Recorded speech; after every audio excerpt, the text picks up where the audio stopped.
바울은 로마로 가서 가이사 황제에게 재판을 받게 됐습니다. 그런데 유대 총독 베스도 입장에서는 심각한 문제가 있었습니다. 가이사 황제에게 바울의 재판을 의뢰해야 하는데 바울의 혐의가 없었던 겁니다. 주님은 이 과정을 통해 바울을 보호하시고 당시 총독들과 관리들에게 복음을 전파하게 하셨습니다.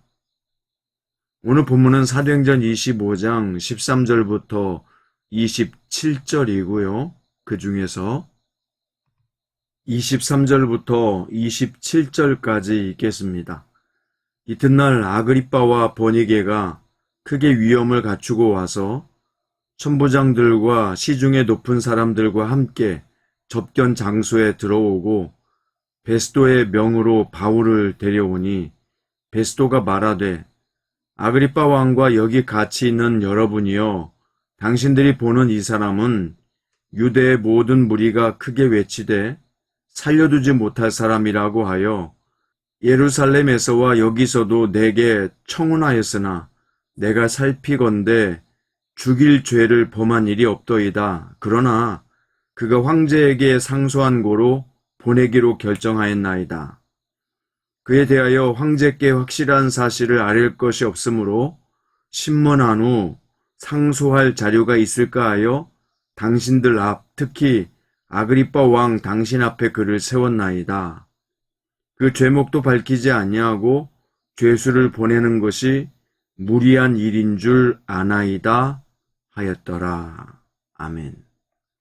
오늘 말씀의 제목은 우연은 없다, 하나님의 주도하심이다 입니다. 자, 먼저 13절부터 16절까지 보면요. 베스도가 새로운 유대 총독으로 부임하자 이웃 지역을 다스리던 헤롯 아그리빠 2세가 인사차 가이사랴를 방문했습니다. 그러자 성실한 총독이었던 베스도는 아그리빠 왕에게 바울에 관한 사건을 설명하기 시작했습니다. 유대인에 대해 자기보다 잘 알고 있었던 아그리빠에게 조언을 구하기 위해서였습니다.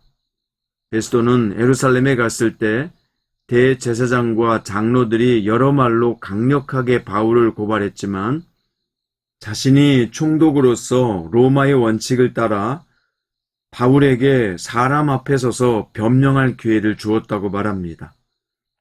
만약 베스도가 빌라도처럼 비겁한 사람이었다면요. 그리고 바울이 로마 시민이 아니었다면 정치적 입장 때문에 바울을 죽도록 그냥 제사장들 무리에게 넘겨주었을 것입니다.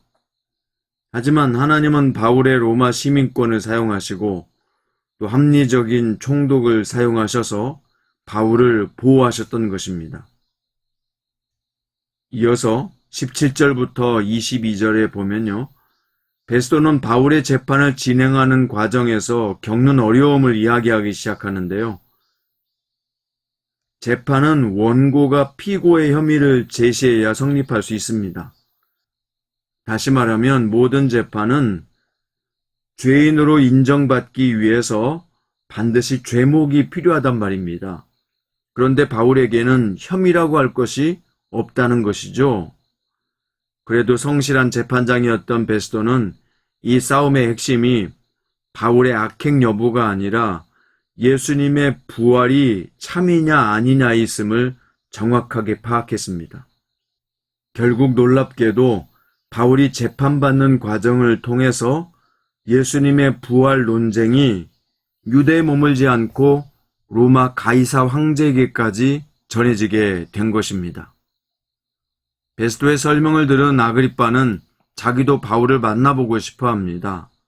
하나님은 이것을 통해서 유다와 갈릴리 지역을 다스리던 두 통치자에게 복음이 선포되게 하셨고 궁극적으로는 로마 제국의 황제였던 가이사에게까지 미치게 하셨습니다. 이것은 세상의 모든 일들이 긍정적으로 하나님의 섭리 안에 있음을 분명하게 보여주고 있는 것입니다. 이제 마지막으로 23절부터 27절까지 보면요. 아그리빠 왕과 왕비 버니게, 천부장들과 기타 로마의 고급 장교들이 한자리에 모였습니다. 바울을 신문하기 위해서 모인 것이지만 실제적으로 보면 하나님의 섭리 안에서 바울이 전하는 복음을 듣기 위해서 모인 것입니다.